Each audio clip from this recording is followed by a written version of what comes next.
पिछले क्लास में हमने पढ़ाया था, पहला चीज कर्ता जो होता है उसके सामने क्या चीज का साइन लगा हुआ होता है, तो ने का। कर्म जो होता है उसमें क्या चीज का साइन लगा होता है, तो कर्ता ने, कर्म को, तो को का साइन लगा होता है। और अभी पढ़ना है कर्ता ने कर्म को करण से, क्या चीज बच्चों साइन है, से साइन। डैट मीन्स बच्चों अगर कोई सेंटेंस लिखा हुआ होगा वहाँ पे से का प्रयोग हो रहा है, क्या चीज का प्रयोग, से का प्रयोग हो रहा है, उसमें करण कारक होता है। जैसे बाण से रावण को मारा, तो यहाँ पे देख रहे हैं बाण से रावण को मारा, तो यहाँ पे बच्चों आप ध्यान देंगे ये क्या चीज का साइन, तो सर यहाँ से दिखाई दे रहा है, तो बाण में करण कारक लगेगा, क्या लगेगा, करण कारक लगेगा, मतलब तृतीय विभक्ति में बाण को बनाना होगा। इसके साथ साथ बच्चों और भी बहुत सारा टर्म आता है जो कि सूत्र जैसे कहता है उसके अनुसार आपको कंप्लीट करना है, तो वह सारा जानकारी इस क्लास में हम लोग सीखेंगे। पहला टॉपिक आप नोट कीजिए बच्चों, टॉपिक लिखा हुआ है आपका, क्या चीज़ बच्चों टॉपिक है, तो टॉपिक आपका है साधकतम कर्णम। क्या चीज़ बच्चों टॉपिक है, पहला टॉपिक आपका है साधकतम। सूत्र नंबर 1 नोट कीजिए, टॉपिक है साधकतम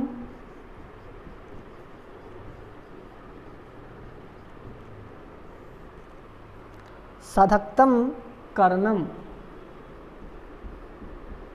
ठीक है। टॉपिक क्या चीज़ है, साधकतम कर्णम। अब बच्चों इसमें बताया गया है कोई भी काम करने के लिए, कोई भी काम करने के लिए जो वस्तु उसमें सहायक होता है, कोई भी काम करने के लिए जो वस्तु उसमें सहायक होता है उसको या फिर उसमें करण कारक लगता है या फिर वह तृतीय विभक्ति में बनाई जाती है। टॉपिक आप नोट करेंगे बच्चों, क्रिया करने में का जो साधन होता है, इंक लग रहा है ख़त्म हो गया है, ये भी मार्कर गायब है, अच्छा देखते हैं। नोट कीजिए क्रिया करने में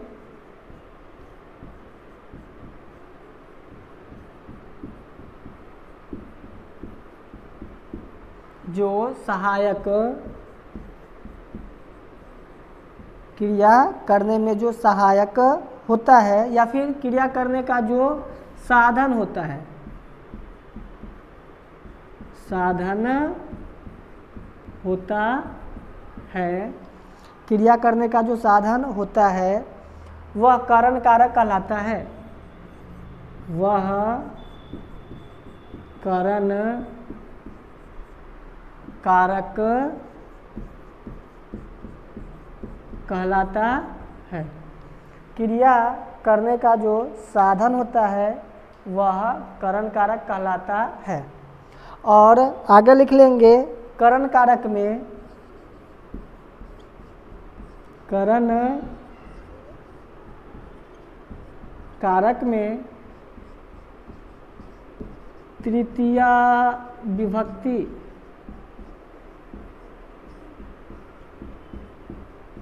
होती है। जैसे जैसे क्या चीज लिखेंगे बच्चों, वह कलम से लिखता है, वह कलम से लिखता है। तो बच्चों यहाँ पे वह कलम से लिखता है, इसमें वह के लिए क्या लिखेंगे, तो हमने आपको पढ़ाया था वह के लिए स का यूज करते हैं। कलम से लिखता है तो कलम का तृतीय विभक्ति में क्या बनेगा, बोलिए बच्चों कोई आदमी, तो तृतीय विभक्ति में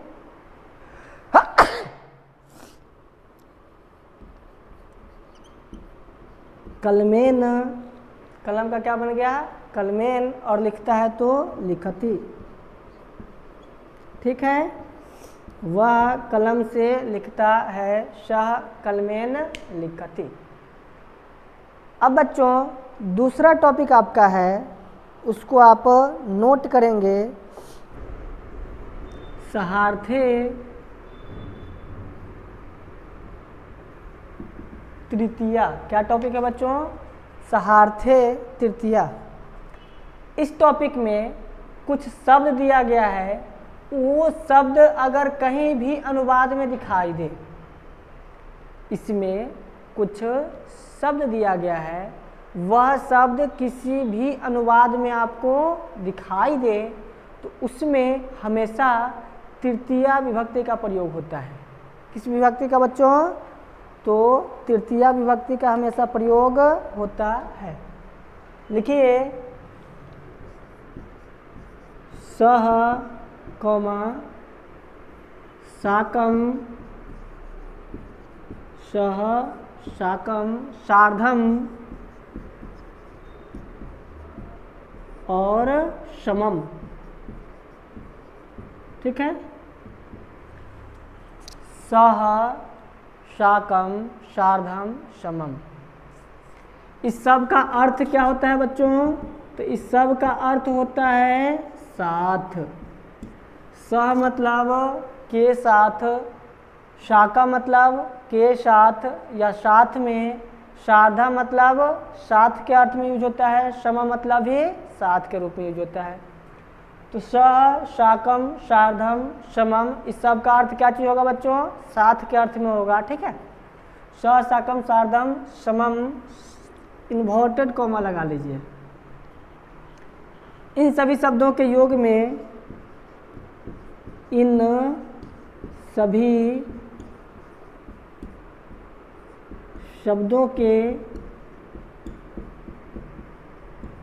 योग में तृतीया विभक्ति होती है। कौन कौन शब्द है? तो आप याद रखेंगे, सह शाकम सार्धम और समम। इन सभी शब्दों के योग में तृतीया विभक्ति होती है। एग्जाम्पल मतलब जैसे, जैसे बच्चों लिखिए, राम के साथ, राम के साथ सीता जाती है, सीता जाती है। अनुवाद क्या चाहिए बच्चों? राम के साथ सीता जाती है। अब जरा यहाँ देखिए, राम के बाद क्या चीज़ लिखा हुआ है? तो सर राम के बाद आपने के शब्द का प्रयोग किए हैं। तो आपको पढ़ाए हैं कारक चिन्ह में का के की किस कारक में आता है? तो संबंध कारक में आता है। किस कारक में आता है बच्चों? संबंध कारक में। अब कारक चिन्ह के अनुसार होना चाहिए था संबंध कारक, लेकिन यहाँ पे दिखाई क्या चीज दे रहा है? सात शब्द है। क्या चीज है बच्चों? सात शब्द है। लग रहा है बगल में कहीं पे मिठाई बन रहा है, शादी विवाह का मौसम है, गमक बहुत अच्छा रहा है, खुशबू अच्छा लग रहा है। तो क्या बोल रहे हैं? सात शब्द दिखाई दे रहा है। तो जैसे ही सात शब्द आपको दिखाई देगा तो आप क्या चीज का प्रयोग करेंगे? तो सीधा तृतीया विभक्ति का प्रयोग करेंगे। यहाँ पे राम के अनुसार संबंध कारक नहीं, करण कारक तृतीया विभक्ति यूज करेंगे। का है? तो वर्ड आपको साथ दिखाई दे रहा है।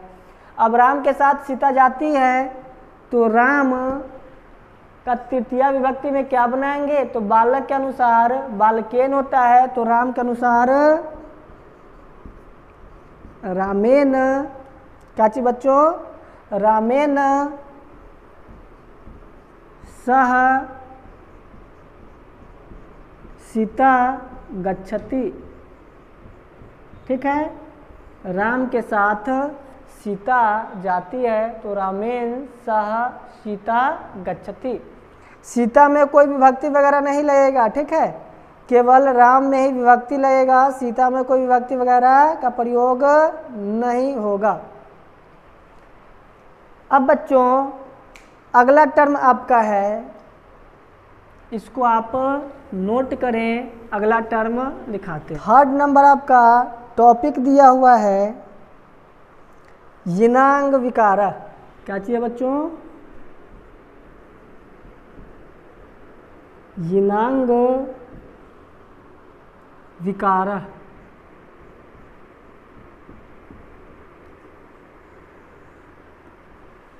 ये क्या कहता है सूत्र? तो यिनांग विकार ये कहता है सूत्र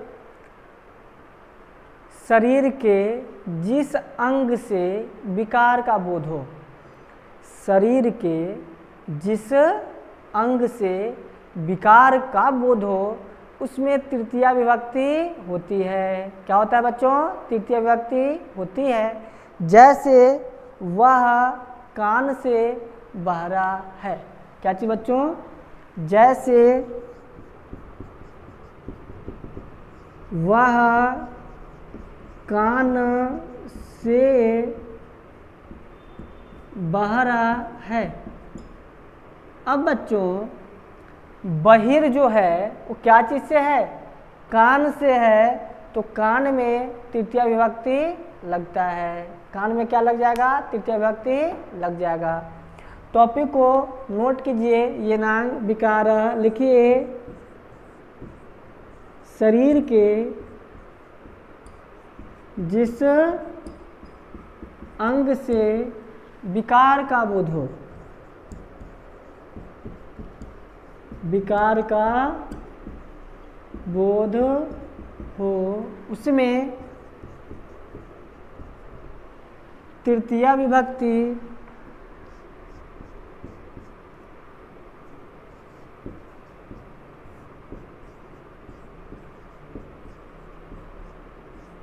इसमें तृतीया विभक्ति लगती है। जैसे वह कान से बहरा है। इस वह कान से बहरा है तो ध्यान दें, वह के लिए क्या लिखेंगे? तो वह के लिए सह। कान से बहरा है तो कान का क्या लिखेंगे? तो कर्णेन। क्या लिखेंगे? सह कर्णेन। अब बहिरा का बधिरा। बधिरा में दीर्घी होगा, ठीक है।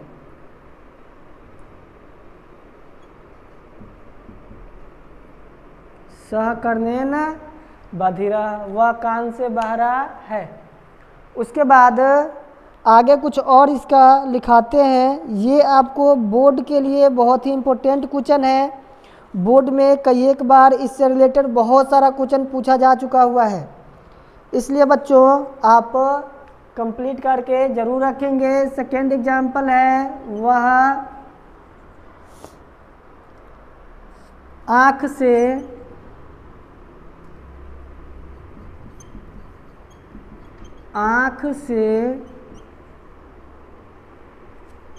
काना है। क्या है? आँख से काना है, तो लिखेंगे शह अक्षना। क्या चाहिए बच्चों? शह अक्षना काना। सह अक्षना काना, ठीक है। वह कान से बहरा है, तो ठीक है, बधिरा सही है। वह पैर से लंगड़ा है। एक और लिख लीजिए, वह पैर से लंगड़ा है, तो इसका बच्चों क्या बनाएंगे? तो सह पैर से, तो पादेन, सह पादेन खंजर। ये सब जो अनुवाद लिखा रहे हैं सेम टू सेम एग्जाम में पूछा जाता है। लिख देगा वह कान से बहरा है या फिर मोहन कान से बहरा है, अनुवाद कीजिए संस्कृत में, तो वह के जगह मोहना शब्द का प्रयोग करेंगे, बात बाकी सब सेम होगा। उसके बाद वह पैर से लंगड़ा है, इसके जगह लिख दिया राम पैर से लंगड़ा है, तो वह के जगह सह के जगह राम की जगह रामा प्रयोग और पादेना खंजा। इस प्रकार से बच्चों ये बिहार बोर्ड के लिए बहुत ही वीवीआई सेक्शन है, इससे बहुत बार एग्जाम में क्वेश्चन उठाया गया है। इसको आप नोट करें और हर टॉपिक को आप याद करते चलें बखूबी से, ठीक ना। 4 नंबर टॉपिक है पृथक विना नाना भी तृतीय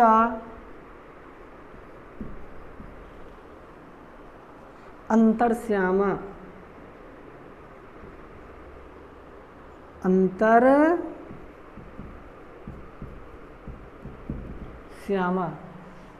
बच्चों इसको अगर हम एक साथ पढ़ते हैं तो लंबा टर्म है, अलग अलग पढ़िए इसको। पृथक क्या चाहिए बच्चों? पृथक मतलब होता है अलग, विना और नाना,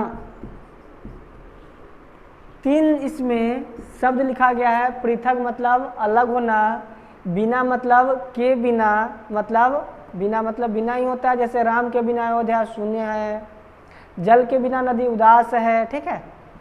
और नाना मतलब अनेक प्रकार होता है, नाना प्रकार मतलब अनेक होता है, ठीक है, अनेक प्रकार। तो इन सभी शब्दों के योग में तृतीय विभक्ति होती है। क्या होता है बच्चों? इन सभी नोट कीजिए कुछ डैश दे करके। पृथक, पृथक मतलब होता है अलग करना, ठीक है। पृथक मतलब अलग करना। विना का मतलब होता है बिना, और नाना मतलब होता है अनेक प्रकार, ठीक है। इसको आप मिटा लीजिए। पृथक मतलब हो गया अलग करना, विना मतलब हो गया बिना, और नाना मतलब हो गया अनेक प्रकार। इन सभी शब्दों के योग में तृतीया विभक्ति लगती है, ठीक है। अब नोट कीजिए इन सभी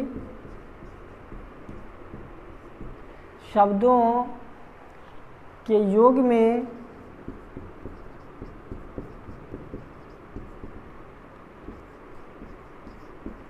तृतीया विभक्ति लगती है। साथ ही बच्चों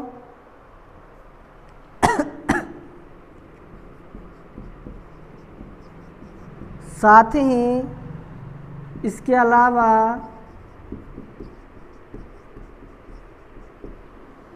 इसमें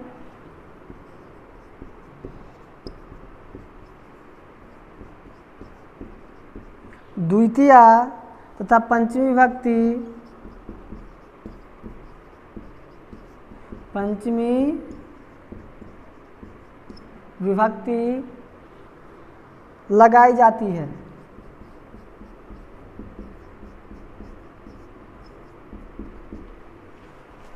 लगाई जाती है, इससे अच्छा लिख लीजिए द्वितीया और पंचमी विभक्ति लगती है, लिख लीजिए, ठीक है, लगती है। कहने का मतलब हुआ ओवरऑल बच्चों कि जब भी अनुवाद के सेक्शन में, जब भी अनुवाद के सेक्शन में पृथक, ठीक है, क्या चीज़ है? पृथक, विना और नाना, ये 3 शब्द दिखाई दे, ठीक है, तो उसके लिए हम क्या चीज़ प्रयोग करेंगे? तो पहला काम हमें जो करना है वो करना है तृतीया विभक्ति का प्रयोग, सही है। लेकिन तृतीया विभक्ति के भी अलावा हो सकता है तो द्वितीय विभक्ति भी या पंचमी विभक्ति भी प्रयोग हो सकता है। बात समझ में आया बच्चों? डैट मीन्स ओवरऑल ये हुआ कि ये जो सूत्र है, इस सूत्र में पृथक, विना और नाना इन सभी शब्दों के सेंस में द्वितीया, तृतीया और पंचमी 3 विभक्ति का प्रयोग हो सकता है। द्वितीया, तृतीया और पंचमी, इन तीनों में से किसी का भी प्रयोग आप कर सकते हैं। जैसे लिखते हैं, एक एग्जाम्पल है, एग्जाम्पल से पहले मार्कर को चेंज करना जरूरी है। एग्जाम्पल बच्चों दिया हुआ है, वह पुस्तक के बिना नहीं पढ़ता है। जैसे वह पुस्तक के बिना नहीं पढ़ता है। तो यहाँ पे शब्द आप देख रहे हैं के बिना, क्या शब्द है? के बिना। तो इस सेंस में बच्चों कौन विभक्ति लगेगा? तो द्वितीया, तृतीया या पंचमी, इस सब में से किसी का प्रयोग आप कर दीजिए, अनुवाद बिल्कुल सही होएगा। तो बनाएंगे सह, अब पुस्तक के बिना है तो अब तृतीया विभक्ति किस में लगेगा? तो पुस्तक में। तो पुस्तक के अनुसार क्या बन जाएगा? तो पुस्तकेन, क्या चीज बन गया बच्चों? पुस्तकेन, स पुस्तकेन। के बिना के लिए क्या यूज करेंगे? तो वाह होता है, विना भी यूज कर लीजिए, ठीक है। पुस्तकेन विना न, अब पढ़ती है तो पठती। सा पुस्तकेन विना न पठती। कहानी कंप्लीट है। आगे बढ़ कीजिए, फॉर्मूला नंबर 5।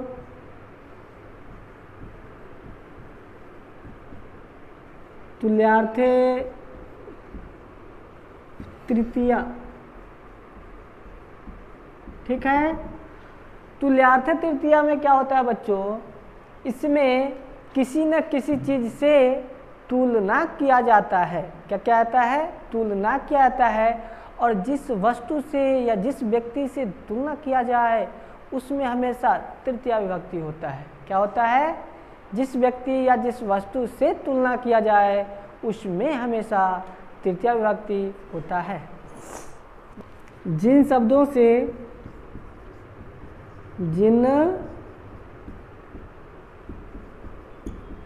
से किसी की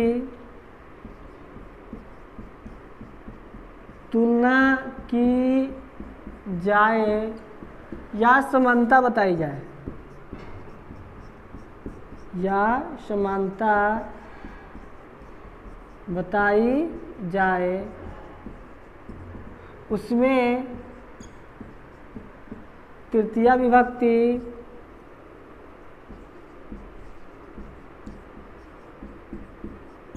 होती है।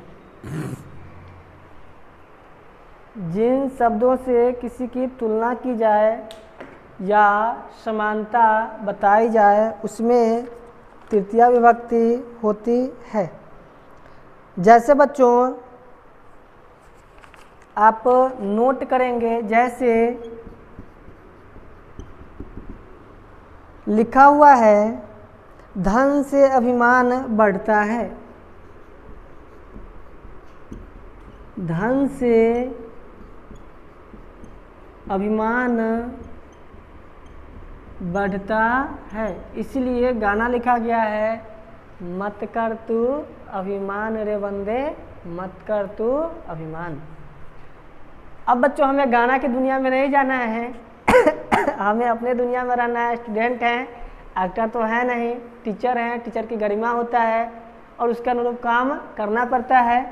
धन से अभिमान बढ़ता है, तो बच्चों यहाँ पे धन से अभिमान बढ़ता है, समानता क्या से किया जा रहा है? तो धन जैसे ही आया अभिमान बढ़ेगा, तो धन से समानता किया जा रहा है, और धन से जब समानता है तो इसमें क्या करेंगे, तृतीय विभक्ति का प्रयोग धन के अनुसार क्या बना देंगे, तो धनेन, और अभिमान का लिखेंगे अभिमानः। अब बढ़ते हैं तो बढ़ती भी लिख सकते हैं, नहीं तो वर्धते भी यूज कर सकते हैं, तो वर्धते, धनेन अभिमानः वर्धते, मतलब धन से अभिमान बढ़ता है। कंसेप्ट क्लियर है बच्चों? कुछ और जरा एग्जाम्पल देखते हैं, और एग्जाम्पल अगर देने लायक होगा तो बिल्कुल देंगे आप लोग के बीच में। तुल्यार्थ तृतीया, ठीक है बच्चों। कभी कभी इसमें एक और टर्म लिख लीजिएगा, तृतीया विभक्ति होती है, आगे लिखिएगा इसके अलावा इसमें षष्ठी विभक्ति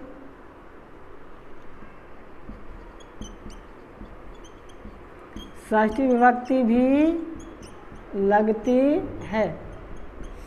बच्चों अब षष्ठी विभक्ति में बनाएंगे इसी को, जिन शब्दों से किसी की तुलना की जाए या समानता बताई जाए उसमें तृतीया विभक्ति होती है, इसके अलावा इसमें षष्ठी विभक्ति भी लगती है। अब बच्चों बात ये है कि धन से अभिमान बढ़ता है, तो तृतीया विभक्ति में ये तो बन गया, तो ब्रैकेट में लिख लीजिए तृतीया विभक्ति। बच्चा लोगों को समझे में नहीं आता है कि क्या चीज़ समस्या है, ठीक है। और इसी को बनाएंगे षष्ठी में, तो धनस्य अभिमानः वर्धते, मतलब धन से अभिमान बढ़ता है, ठीक है। तो ये दोनों कंसेप्ट आपका क्लियर हुआ। अब बच्चों आगे बढ़ते हैं, नोट कीजिए बच्चों 6 नंबर फॉर्मूला है तो है हेतु तृतीया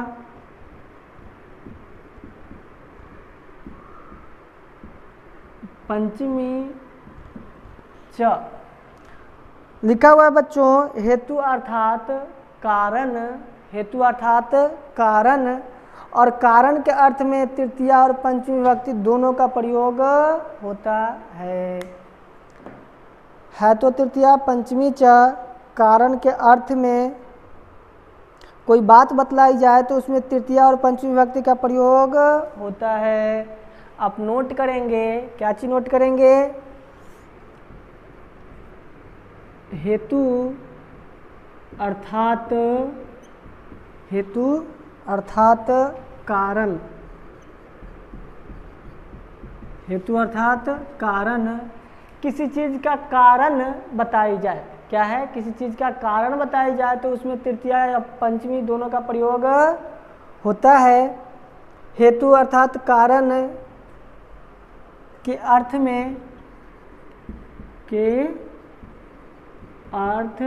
में कोई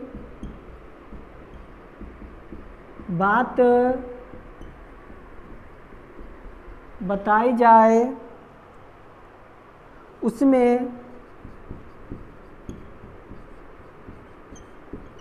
तृतीया या पंचमी, और कर दीजिए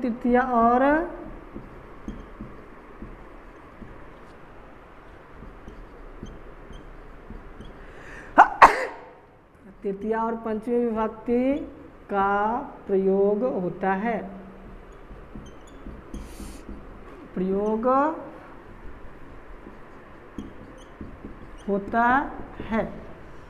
बच्चों एग्जाम्पल है, जैसे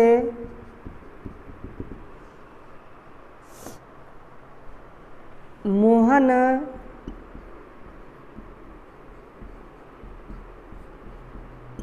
हर्ष से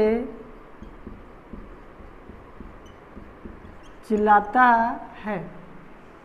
क्या चीज एग्जाम्पल है बच्चों, मोहन हर्ष से चिल्लाता है।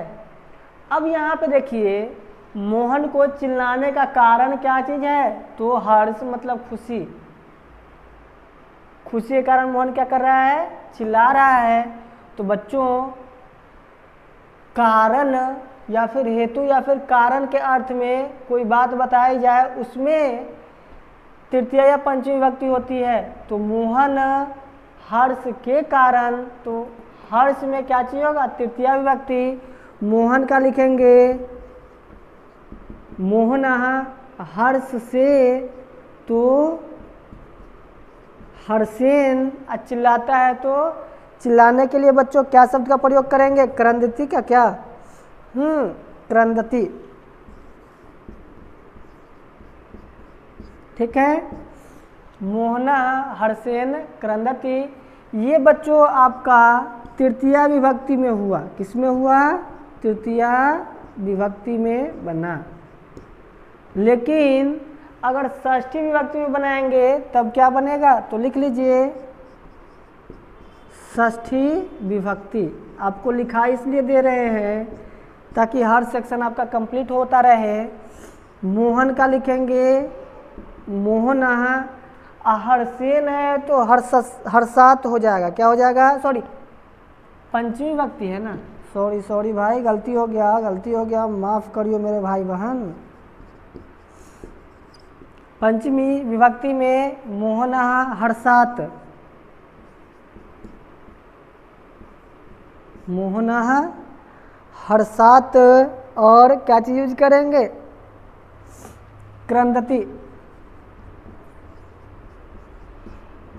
और अब इस चैप्टर का लगभग बच्चों कौन सा सूत्र, बोलो,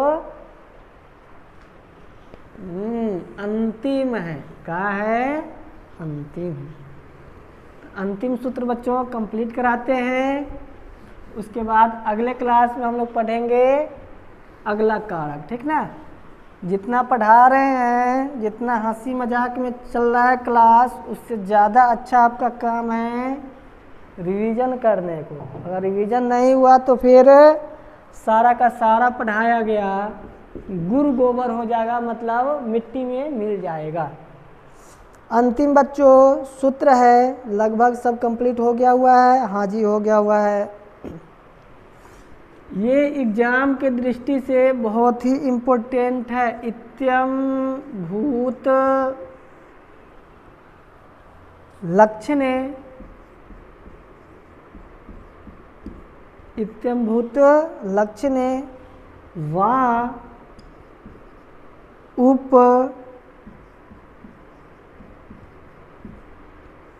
लक्षणे तृतीया,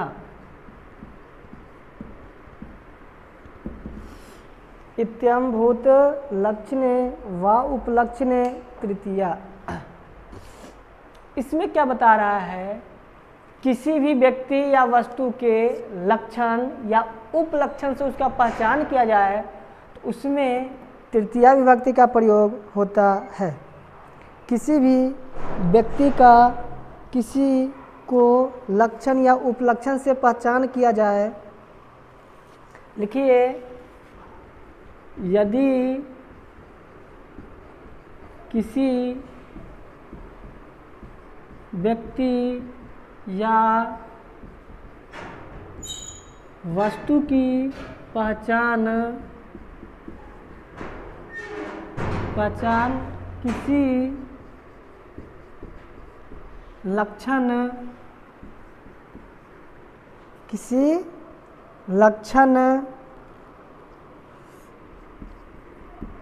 या उपलक्षण से की जाए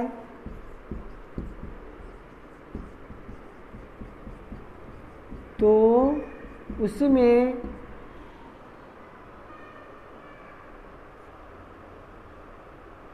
तृतीया विभक्ति का प्रयोग होता है। उसमें तृतीया विभक्ति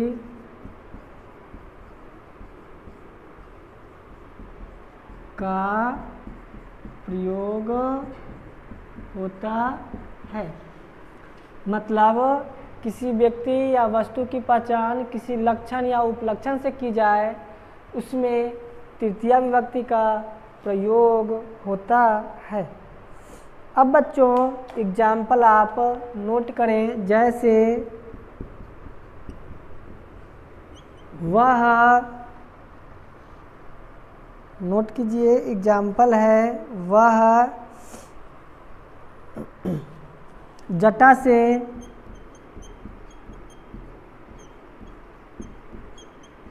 तपस्वी है। क्या चीज़ है? वह जटा से तपस्वी है, मतलब किसी व्यक्ति को जटा देख लिए, इसका मतलब वो कैसा व्यक्ति होगा? तो तपस्वी होगा। तो अब जटा से जो है, तो जटा शब्द में कौन विभक्ति का प्रयोग होगा? तो तृतीया विभक्ति का। तो लिखेंगे वह के लिए सह और जटा के लिए जटाभि। क्या चीज लिखेंगे? सह जटाभि तापसः। तापसः, सह जटाभि तापसः, मतलब वह जटा से तपस्वी है। वह, आगे लिखिए, वह पुस्तक से, वह पुस्तक से विद्यार्थी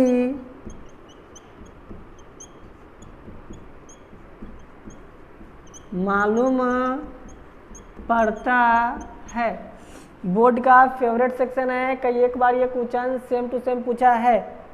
तो क्या लिखेंगे बच्चों? वह जटा, ये पुस्तक से विद्यार्थी मालूम पड़ता है, तो सह। अब पुस्तक से है तो क्या यूज करेंगे? तो तृतीय विभक्ति में बच्चों पुस्तकेन। अब विद्यार्थी के लिए छात्रः प्रतीयते। प्रतीयते क्या लिखा हुआ है? प्रतीयते उधर से है, ठीक है।